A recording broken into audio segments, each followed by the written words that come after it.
Punya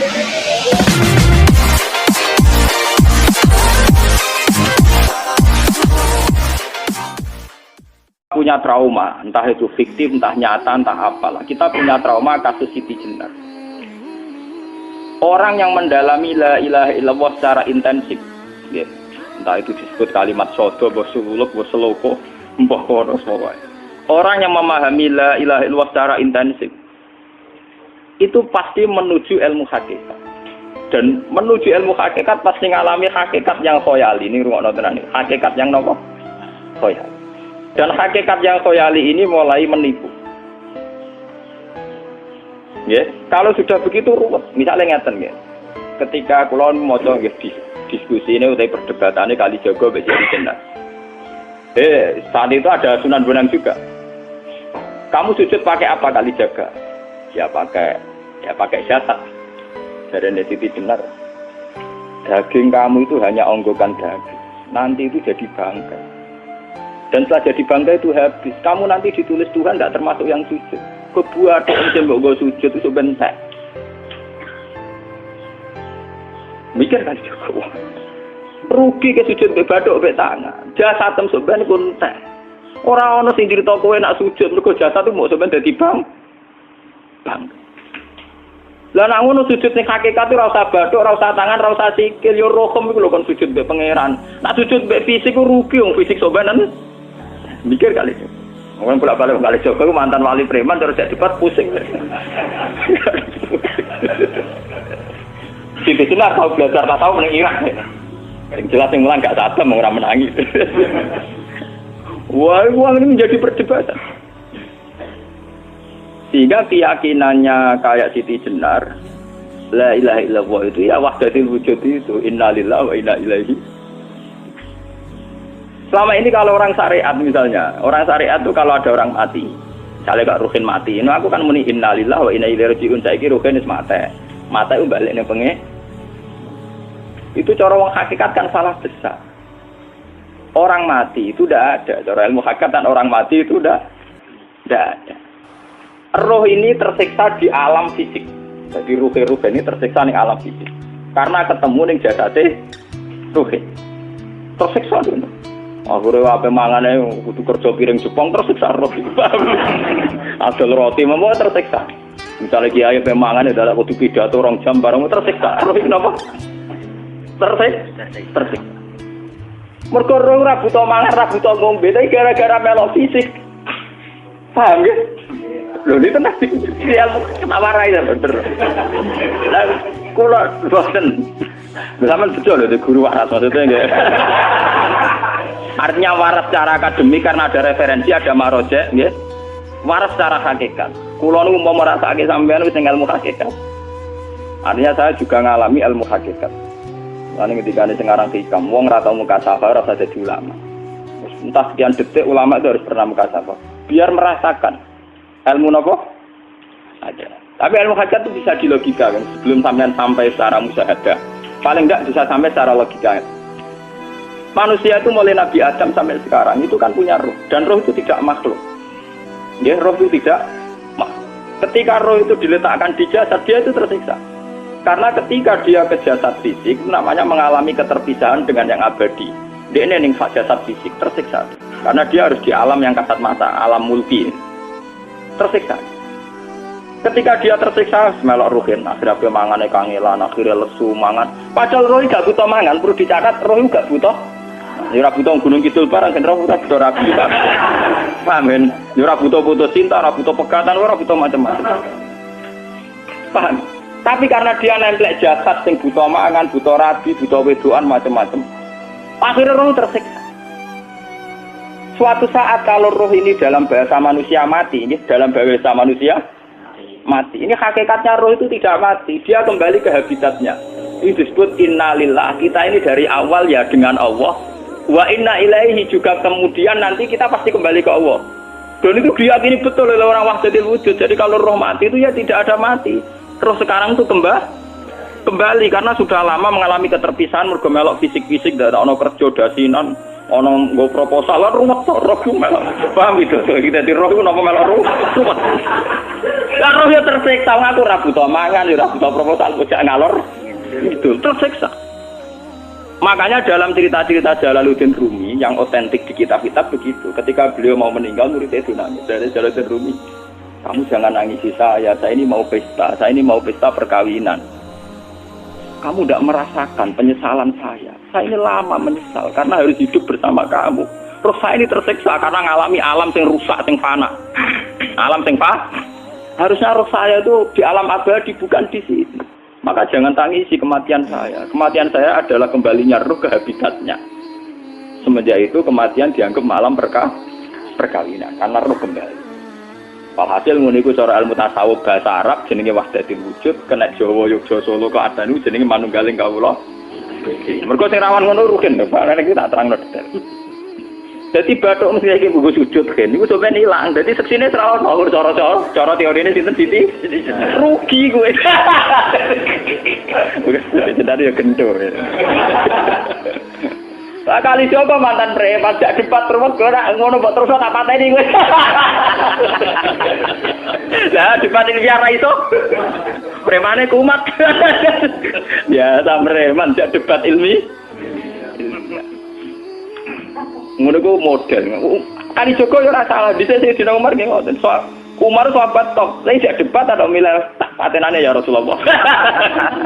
Gak iso dene ilmiah. Mantar preman pasar rukat terus jadi sahabat top debat yang milih mate. Ada wonten cerita wong Yahudi jaluk keputusan Nabi karena diputusno Nabi cek mamang ndak tenang keputusane ngono dalam sengketa duniawi. Bariku takok ya Ali, aku mau sowan ning Nabi Muhammad dikai keputusan tapi mamang cara kowe pilih sampai Ali dikai keputusan persis kanjeng Nabi cek mamang neh takok Umar. Apa marah aku mau singgone Muhammad, singgone Ali, kayak keputusan kok mamang, mar. Cara kowe piye? Urusan duit. Entah ini deh. Entah dia meleput kuat apa. Uang diputus Nabi ora mar. Ada mati. Awe. Mereka mantan apa? Cara mantan intelektual atau intelektual kan ya wajar wong Yahudi kok percaya Nabi. Kan bareng cara Ali ya gak percaya wis kandhane. Ora percaya Ali tenan. Lah ora bapatene. Ya wajar wong Yahudi kok percaya Nabi, nak percaya ora situ Yahudi Muslim. Lah Ali situ Gus Dur. Are Gus Dur beda piye tenang. Ali nyen ngoten watake ngoten. Nasibe padha. Ali itu ilmuwan yang jadi presiden gak sukses. Sing niru Gus Dur. Mergo ning dinggo negara wong pinter mimpin ra sukses. Wong pinter gampang maklumi. Lah misalnya kita jadi kiai wong pinter. Pak Yai santri ini pacaran. Wajar itu jangan anak cerita besok. Wah ruwet. Terus malah dalil zinalina subuh syahwat minan. Piye pondok tanpa pelaturan. Paham ya? Ruwet tau. Mulane aja geman, iki kiai pinter teman-teman iso geman. Sing biasa wae ana syariate sithik-sithik. Sing gamane ana santri pacaran tersinggung, ana santri nakal tersinggung. Sing ana rasane lha donya ana napa? Nek meguru kula nu urusan ilmu semi hakikat. Mon gitu. Sehingga kayak Siti Jenar, cara pandang Siti Jenar itu masuk betul ning gone pemikiran para santrinya. Kados Ki Ageng Pengging siapa masuk betul karena masuk akal. Cara mereka napa? Betapa ndak ada artinya fisik ini. Nah, kalau semua fisik ini tidak ada artinya, kemudian yang ada artinya itu roh, perjalanan apa? Perjalanan roh, sehingga diartikan inna lillah wa inna ilaihi raji'un. Inna sholati wa nusuki wa mahyaya wa mamati lillah. Lah kemudian sekarang sampean tak tanya misalnya ini latihan ilmu hakikat. Wa mahyaya lan penguripan ingsun. Kalau ingsun artinya fisik atau jasad, itu keliru besar karena jasad tidak pernah hidup. Yang hidup itu roh. Paham ya? Sekarang artinya wama mati itu apa? Kematian ingsun. Kalau roh itu tidak pernah mati, berarti kematian roh adalah keterpisahan dengan yang agung atau yang abadi. Dan semuanya itu lillahi rabbil alamin. Sehingga mereka mengatakan kematian itu satu pesta. Mulane kados Bilal ditakoki, ya Bilal, ketika murid-muridnya nangis bergape mati, Bilal ge seneng ae. Godan nalqal akhibah Muhammad dan wa khibah. Kalau nak mati malah senang tuh ketemu kekasihku. Sebab itu kematian tidak pernah jadi problem bagi mereka sing soleh, sing menembus ilmu hakikat. Paham? Tapi ilmu hakikat kayak ini itu yang diyakini Siti Jenar, diyakini Jalaluddin Rumi, diyakini para wali-wali wahdatul wujud. Dulu Syekh Husain Sinten Al-Halal. Itu kemudian melahirkan prahara syariat. Prahara apa? Syariat. Sebab itu Wali Songo, oke Siti Jenar benar dalam filosofinya, tapi harus dibunuh karena menjadi prahara syariat. Sama dengan yang dikatakan Nabi itu benar, tapi menjadi prahara syariat. Akhirnya disomasi oleh Umar radhiyallahu anhu. Jadi sebetulnya sama, pola-pola ceritanya sama. Intinya sebuah ilmu hakikat harus dikawal napa? Syariat. Nggih kula bolak-balik, contoh paling gampang wit pisang. Wong nak mangan gedang kulitnya tetap dibuang. Tapi umpama gedang dari awal ora usah kulit, terus itu dadi gedang. Paham nggih? Meskipun kon ape dipangan ya dibuang. Tapi kita tidak bisa membayangkan pisang dari awal tanpa napa? Mbah kekeringan, mbah bosok, kok ora sida dadi napa? Pisang. Terus pentingnya syariat lagi begini, gitu. Mulane penting ngaji wali-wali syariat sing pinter kados Sunan Kudus, kados Sunan Bonang. Andai kan tidak ada syariat itu dunia pun mesti rusak. Contoh paling gampang masalah pornografi, porno aksi. Jadi jenengan aja omongi ngono ibu ngakak-ngakak deh. Dari pangeran wis pirsa, kowe nek klambi pangeran ro ora tentu ora ya ora usah klambenan. Wong ora ana gunane. Kalau yang paling penting ku nazarullah, kenapa kowe klambenan barang? Wong kowe klambenan ora pangeran tetep pirsa. Nyatane si jenar nak mulang nggih coba klambenan lah intine napa? Dinya ada nabi Sunan Bonang. Nah, aku percaya kabeh nazarullah ora usah napa? Klambenan. Tetapi teori ra usah klambenan iki dienggo tenan. Mulane nek pas wiridan aliran sesat ciri utama. Kira klambenan tenan. Lah ruwet to. Lho iki tenan iki cerita. Iki pentingnya ngaji nggih. Ben sampean ngerti variasi riwayat, kemudian kita orang syariat harus kayak apa, kemudian kenapa menjadi aliran wahdatil wujud. Lah terus kita ini ya, kita ini kan orang syariat. Memang kelemahan orang syariat itu akeh kok sampean-sampean siji mesti ra kramat. Modele ora di duwe bingung, ruwet. Urip wong syariat lho apa? Dineng bojo wedi, dineng tangga wedi, pengaruhe menurun. Pancen orang syariat itu banyak kriminal tauhidnya itu memang jelas. Melane kiai-kiai peken nak ketemu kiai-kiai sing setengah jadah wedi mergo iso nebak atine. Ndekne meriang nang ngono. Sing kiai ra tau salat keramat padahal ngambungan wong. Sumudina salat pas waktu kok ora tau keramat. Wong ape buah utang tanggane iku keramat apane? Sing kono ngawur-ngawur sowan pirang. Meriang oleh wong syariat ngadepi wong hakikat napa? Mulane jogeman iki dadi wong syariat sing ngene iku bahaya. Nah kula mboten ngarah. Sampai dadi wong syariat sing ra keramat. Bahaya sekali itu bagi perjalanan agama. Kalau sering ketemu kiai-kiai yang terkenal keramat di Juwaduk tiang-tiang hakikat. Ditantang kanca-kanca kula wani, tantang aku tetep rawani kok. Mikir deh. Karena orang yang sama-sama ke jalur hakikat tetap punya alamat, tetap wonten simahum fi wujuhi min atharis sujud. Cara pandangnya mesti sama. Kalau nanti ketemu murid, ya artinya yang ikut aliran Siti Jenar, dia ada sholat, ada apa, hidup di satu tempat gitu. Padahal dia bisa baca ihya. Dulu pernah mondok di Mekah, pernah di Irak. Itu ya meresahkan para kiai. Kemudian sebagian mereka minta saya suruh ketemu. Ya walhasil kalau ketemu pertama gitu. Jenengan Gus Ba, tapi zaman roh jenengku tetep rata arani muka sapa. Nggih biasa mawon. Kula ora usah kenal jenengan nggih kenal. Dadi kula nggih biasa mawon. Lah niku pernah ngajari ajaran. Saya Gus ning donya tak enteni mau turun ngenteni mati ngono Gus kok ribet. Ijaban kula terus ya. Sampai ada wong hakikat wong ngenteni mati barang. Ya mati wis saiki iku. Ora usah ngenteni saiki padha-padha wis napa? Wis mati. Ya saiki wis padha-padha wis urip. Wis padha kabeh. Nah cara ilmu hakikat kan terus sama semua. Napa? Sama semua. Tadi makanya itu tadi. Kalau baleni malaikat, logika hakikat itu begitu ya. Roh itu ditiupkan oleh Tuhan ke kita. Kemudian roh karena ikut alam fisik, alam jasad, roh ngalami yang kita alami. Ya. Ketika roh ngalami yang kita alami, dia tersiksa. Nah, ketika roh sudah terpisah dari jasad yang mengekang, yang memenjara ini, Dia senang terus kembali ke Tuhan. Ini disebut innalillahi wa inna ilaihi. Lah jasad ini kemudian menurut ilmu hakikat nggak ada gunanya sama sekali total. Hilang di telan tanah. Lah kalau begitu jasad ini nak mbok agul-agulan. Gusti bathuk kula tak nggo sujud tangan kula ndi buktine tanganem wis ra ono. Bathuk wis ora. Mulane dari Siti Jenar, hanya wali bodoh kayak kalian yang punya ajaran bodoh begitu. Malah rasupan terus. Mulane Sunan Kalijaga semangat kon mateni mergo tambah omongane glodro nduk ndi. Tapi yang enggak disadari Siti Jenar yaitu tadi. Inti dari ilmu hakikat itu kan tunduk sama kersane Tuhan. Kalau sudah tunduk pada kersane Tuhan, kalau kersane Tuhan roh kita harus di jasad. Dan wujud jasad kita ini juga karena kehendak Tuhan. Kenapa yang wujudnya jasad yang karena kehendak Tuhan engkau ingkari? Sementara wujudnya roh tidak kamu ingkari. Toh wujudnya jasad ya bi iradatillah wa bi masyiatillah. Wujudnya roh ya bi wujudit bi masyiatillah wa ira. Harusnya fungsi jasad juga harus kamu akui toh Siti Jenar. Wong sekarang kita punya jasad ya bukan karena kita, karena kehendak Allah. Kenapa kamu ingkari? Berarti kamu ingkari kehendak meneng Siti Jenar.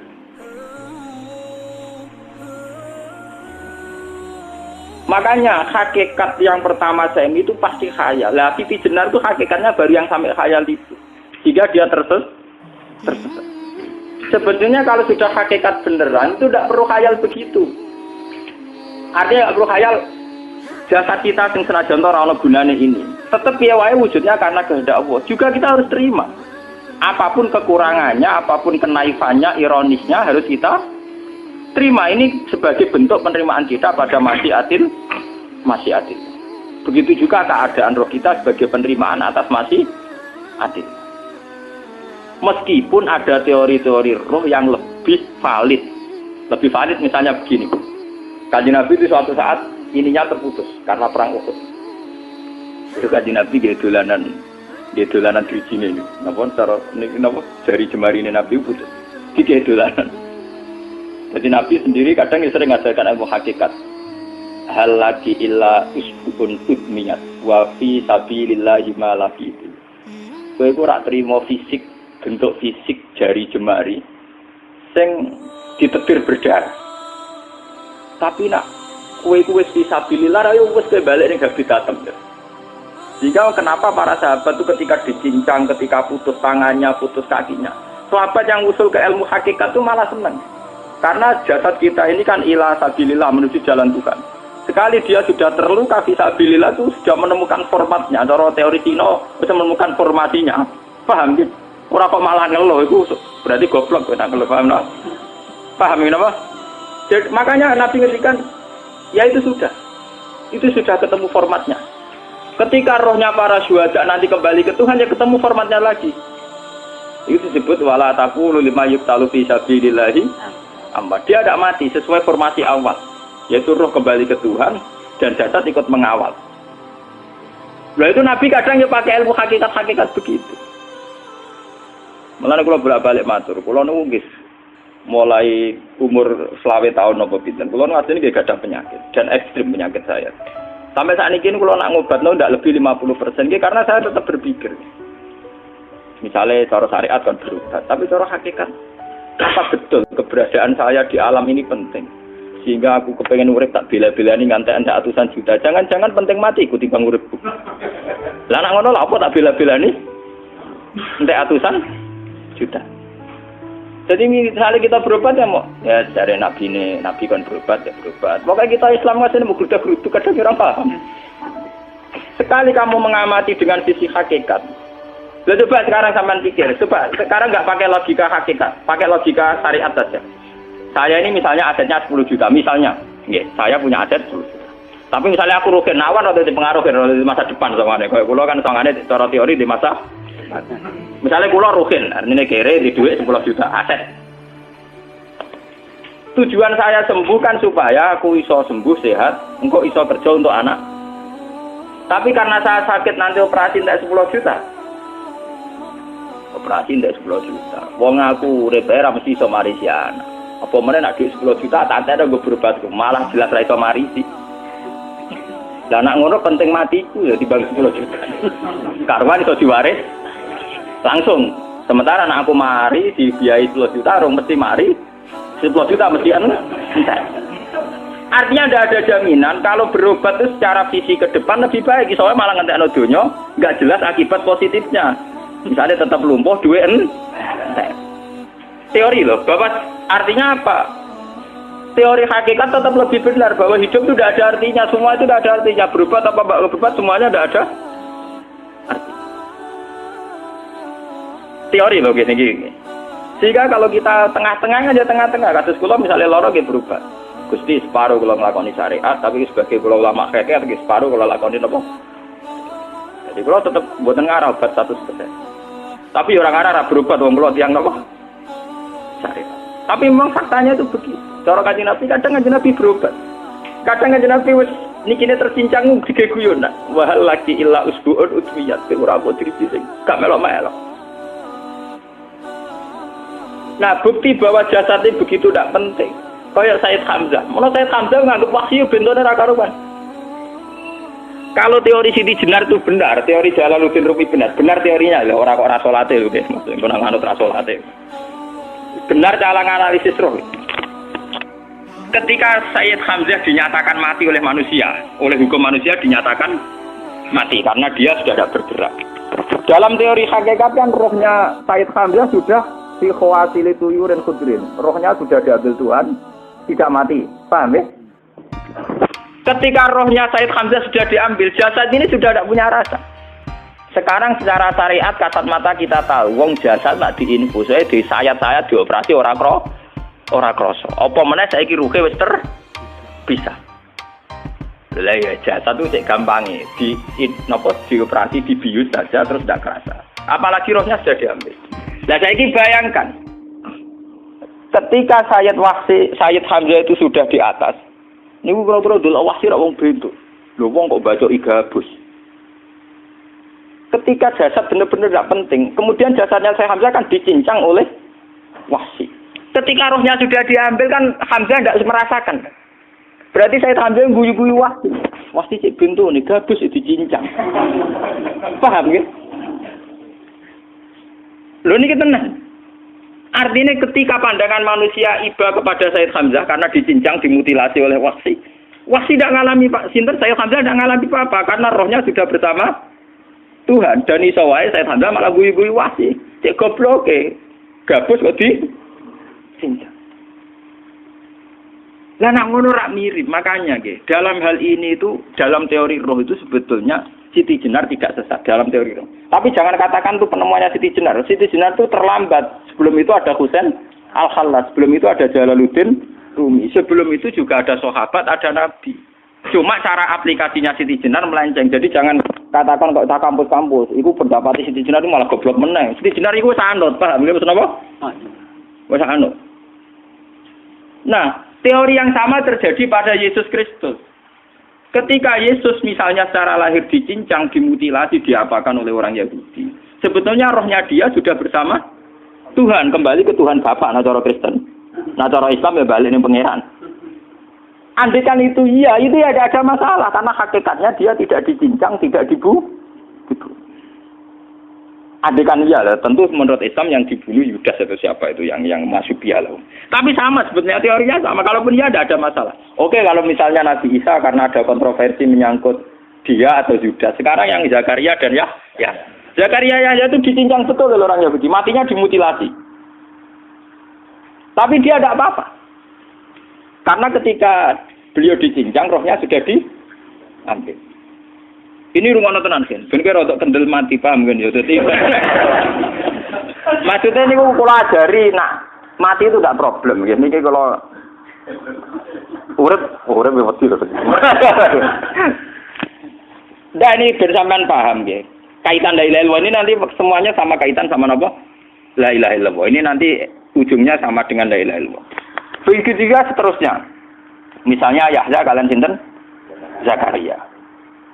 Ketika Tuhan ditanya, jadi tenggene alam malakut pangeran ditakok, ya Allah, Yahya dan Zakaria itu kan hamba pilihan engkau. Ketika dicincang kok jenengan biarkan. Endi Yahya Zakaria dicincang?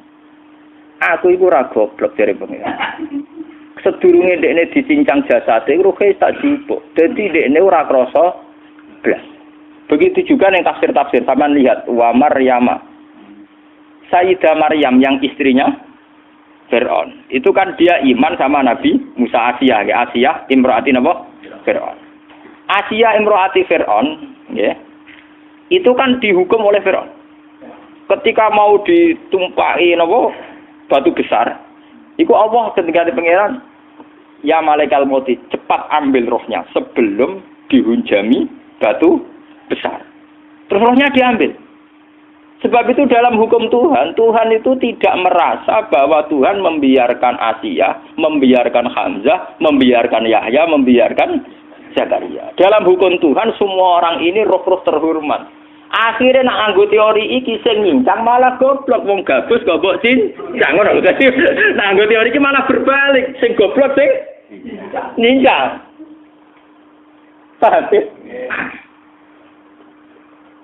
Yo ora kok sesuai sampean kiaskan saja. Wong dibius wae disayat-sayat gak kroso. Kaya apa nak ruhe bener-bener wis tercabut terpisah. Rasane ning ndi? Iku sing disebut wala taqulu limayuk talu fi sabilillah napa? Lah kemudian roh ini kemana? Nah, roh itu sudah menyatu dengan kalimat tauhid. Mesti roh itu bersaksi la ilaha illallah. Itu sing disebut ning alam roh ketika Allah tanya alastu bi rabbikum mesti qalu bala. Mesti mereka jawabnya apa?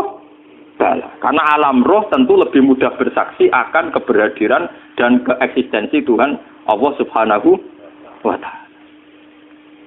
Paham ya ini zaman penting. Nah, ketika kalimat tauhid sudah menyatu kayak begini, itu mesti kalimat tauhid sing mesti langsung untuk swarga. Itu dimaksud Nabi mustaiqinan biha qalbu mukhlishon biha qalbu. Ati itu qalbu kan nggak bisa kamu artikan jantung atau liver kayak teori modern sekarang misalnya qalbun itu apa? Jadi kiai qalbun itu jantung. Nak ngono beda mek liver. Lah nak liver apa kabidun niku akal-akalan aja padha ora paham. Bahasa kolbun, fikrun, aklun itu sesuatu yang misteri. Roh ini kemudian dengan kalimat tauhid sudah menyatu disebut mukhlishon biha qalbu. Ada tingkat kemurnian hubungan roh dengan kalimat tauhid. Lah kalau begitu pasti dakhalal jannah. Karena tidak mungkin kalimat tauhid kok di neraka. Lah ini ngomong masalah-masalah hakikat. Wong sing gak tahu petualangan hakikat, momene sing sering bingung bakas duit, bayar kredit, utang jatuh tempo, ora usah melok mikir, utek wis entek go mikir duit.